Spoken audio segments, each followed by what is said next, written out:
Third night of the PRCA Pro Rodeo. The crowd's really getting into it. It's tough enough to wear pink tonight. I've got my pink. Starting to drizzle a little bit, but that's only going to... Football and volleyball season's just around the corner. I think it's safe to say that this new facility is going to have a dramatic effect on the sports community here at UNC. These Fox's players had their hands full as well over 160 kids signed up. Despite the heat, despite the obstacles, every mile marker that Mike reaches gives him one more reason to push to that next one.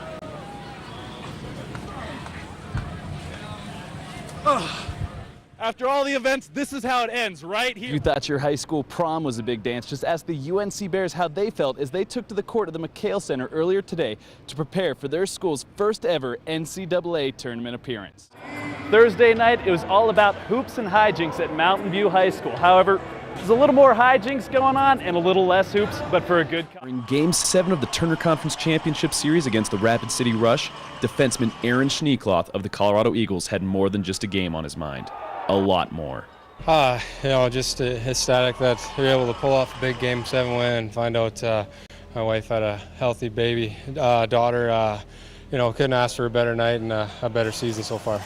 The Turner Cup and a beautiful baby girl in the same night. The only problem, Game 7 was on the road in South Dakota, and his wife was back at Poudre Valley Hospital in Colorado. Being married to somebody in his profession, we're prepared for these things to happen. Since little 7-pound, 7-ounce Brianna Schneekloth was born at 1:27 in the morning on May 13th, it was impossible for the all-CHL defenseman to make it back in time. He was not in the doghouse. It's just those little sacrifices that we make for one another, and we just reap those rewards. No, she's been supportive throughout my whole career, and she was pretty adamant that this time of the season it's important for me to play. And before all you ladies out there get upset at Aaron for missing the birth of his daughter, not only did he make it to his wife by getting there as soon as he could, but the head coach, Chris Stewart, had the entire team there as well as their bus made a pit stop. She tried to hold on for Daddy, but he was able to make it there, right in time for her first bath. And so that meant the world to us that they could just drop him off right on the way home.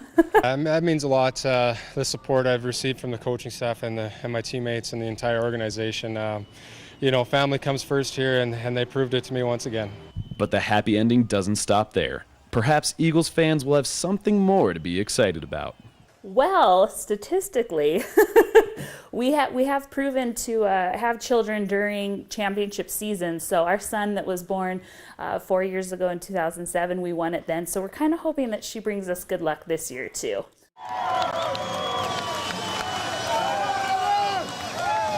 It's just you talk about it and you worked for it for the last 5 years, and I can't explain it. I really can't. I quote, Taylor said, "We're going to be playing for the Big Sky Championship at home against Sacramento State on senior night." He said that. It's a dream come true, really. I mean, when they first recruited us, they said we all had a chance to do something special, and they told us we had a chance to, take this program from last in the RPI to something to compete with. In front of more than 3,000 fans, the UNC Bears defeated Sacramento State 84-54. I mean, I don't think you can accomplish anything like this if you don't wholeheartedly believe it, because if you don't, these guys are really smart and they're going to see through you. On senior night, a lot was expected from the Big Sky's leading scorer, Devin Beitzel, and he delivered.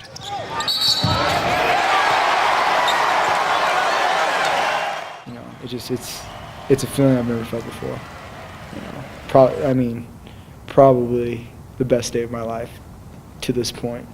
Beitzel matched his career high with 32 points, landing 4 from downtown, shooting 11 of 19 from the field, and doing what he's known nationally for, nailing all 6 of his free throw attempts. Without him, offensively, he's the foundation of our team, and so it wouldn't be the same, obviously.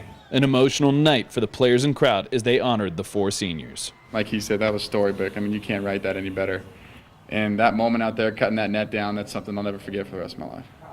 We're champs, if you look back when we first came here, 4-24, now we're Big Sky champs, so that just speaks volumes. After playing 3 games in the last 5 days, the Bears get some well-deserved rest as they end the regular season with an overall record of 19-10. First button I'm going to hit is the snooze button. I'm tired, man. That's number one on my to-do list now is rest, lay around, try not to get too fat in the next couple days. On the field, Eric Anders of the Colorado Ice appears heartless. But when tragedy struck the state of Alabama, it became clear where Anders' heart lies. Oh, it's devastating down there, really tragic. So tragic that more than 300 people lost their lives in 6 states near the end of April when one of America's worst tornado outbreaks hit close to home for the former Crimson Tide football player. Oh, I got a son down there, so that was my first thought, is he okay? And then I got a couple friends and coaches and teammates down there still, so I just want to make sure all of them were okay. This past week, the Colorado Ice had a bye, allowing many of the players to rest, but Anders took that time to see his son, family, friends, and the community of Tuscaloosa. It's just to see people who have lost everything, family members, house, everything, don't have nothing but the clothes on their back.